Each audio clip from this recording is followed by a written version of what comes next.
So hi everyone, I am Jordan Kuchka. I am an STR based in our Cincy office, and I am here today with Ann Lacotte. Ann is a longtime friend of my mother and a proud member of the LGBTQ community, as well as the healthcare community.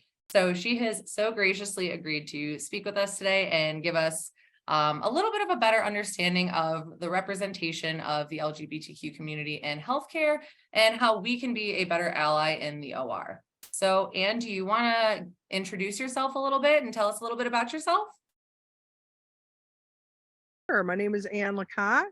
I am 59 years young. and I've been in the health system for 40 years.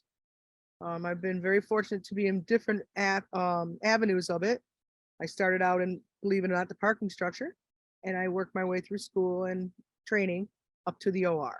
And now I'm a surgical technologist.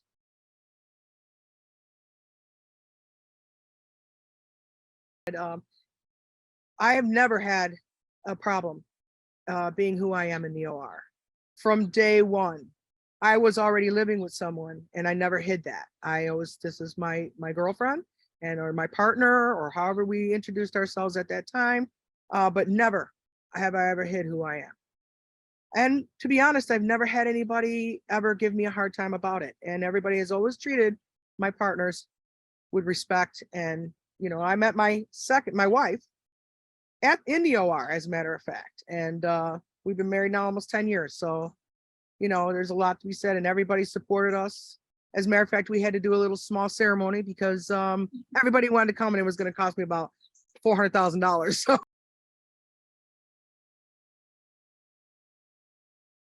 yes, she did, unfortunately, where she was prior to here, had like two people that worked there that were, as my grandmother or my granddaughter calls it, out of pocket. Straightened it out, and it got Okay. straightened out. So, the thing is with any kind of bullying or any kind of, anybody, you have to confront it, and you have to handle it. And most of the time they have to say, I'm sorry, I said what I said, I shouldn't have said it. Because in the long run, I want to always explain to people, I am a human being. Yeah, so like I said, like everything, as far as now, do we get our stares when we go out? Yes. And at first it really bothered Amy because she had really long hair. Mhm. It's very more feminine than I am, and nobody ever questioned her. But as soon as I would walk up, they'd be like, oh, and it bothered her. So probably about 4 years into our marriage, she came home one day and she was sporting a mohawk, shaved head mohawk. I said, okay, baby. You do you. She said, I want them to question me too. I don't like it that they just question you, and they just, it bothers me. I said, okay, baby. That's part. It's saddened me in a way though that she had to do that. Right. Want to make me feel better, although I kept telling her it doesn't bother me. It doesn't. That's their issue. In the long run, somewhere, somehow they're going to come across somebody. And I had someone who was very homophobic come to me at work and say, can I talk to you? And I said, yes, you can. Well, their son turned out to be. Wow. So she came to me and she started asking me questions. And I said, huh, so what are you going to do? She's like, well, he's my son. What am I going to do? I said, right. I'm somebody's daughter. Remember that.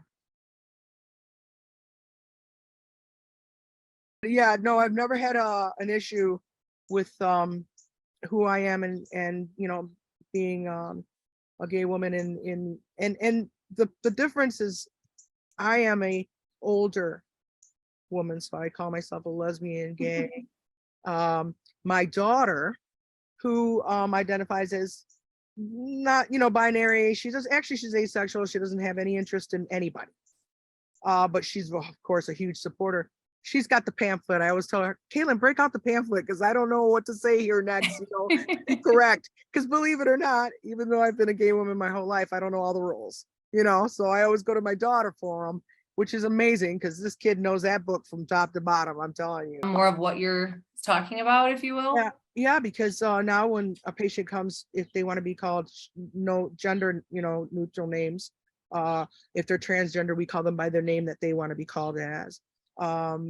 So yes, I have seen a positive because it scared me there for a minute, because there was a law in Michigan that if you were an EMT or a nurse or a doctor and you did not accept who I was, you did not have to work on me. It scared me, and I told Amy, oh my God, and I had a heart attack, I had cancer, I had such a year, I had 2 knee replacements, and never once did anybody ever treat me like that. So that's Good. on your end for your company. You said there's things we could do. Like well, first of all, I just love your background. I don't know, you guys gonna see this background of hers. I love when somebody represents. My residents, I just had one that just graduated, and he's now going to be an attending with us. Oh, great. He is gay. And so what they did for their graduation, they did Yellow Brick Road. So it was rainbow everything. It was amazing. And so they all wore, and they always, during Pride Month, they all wear their little lanyards or their little buttons with the rainbow colors. On Pride Month, have your reps wear Mm-hmm. it just shows people that, hey, we get it. We're on board. Supporters don't have to all be gay. It's like my mom's not, you know what I'm saying? We're not, everybody who supports me, not everybody is, so yeah, just represent, as I always say. When I see anything with a rainbow, I always go, thanks for representing. I just little things like that, like you did. And you made me feel very comfortable the minute you came on when I saw that background. Good. I'm glad. Because the most beautiful part is their hearts.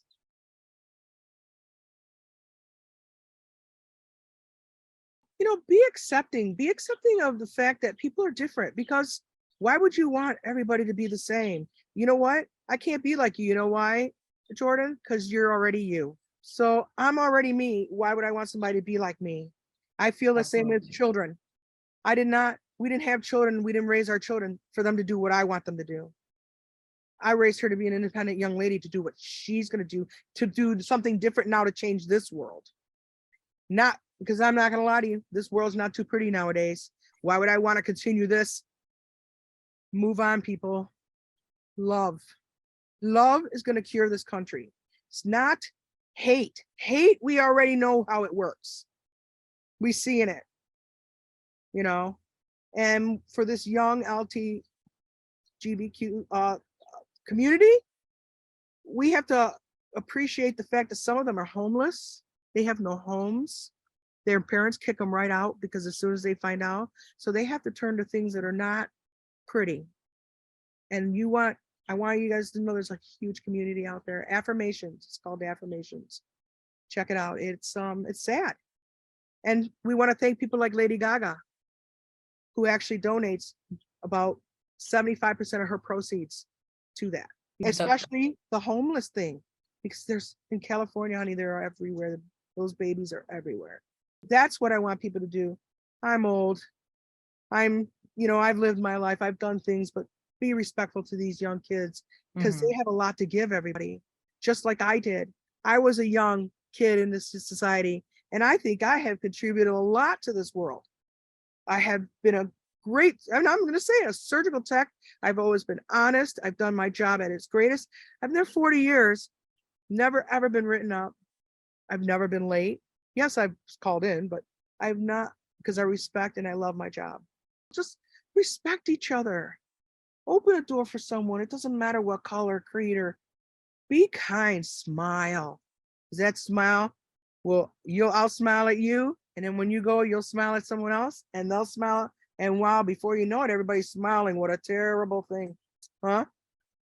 Yeah. So only I could say is just for the future, for everyone, whoever's looking at this or gonna see this, please just do you. I'll do me, and I'm gonna do the best me I can do. So why don't you follow me and do the same thing? And just love, help, kindness. That should be our mantra always, kindness.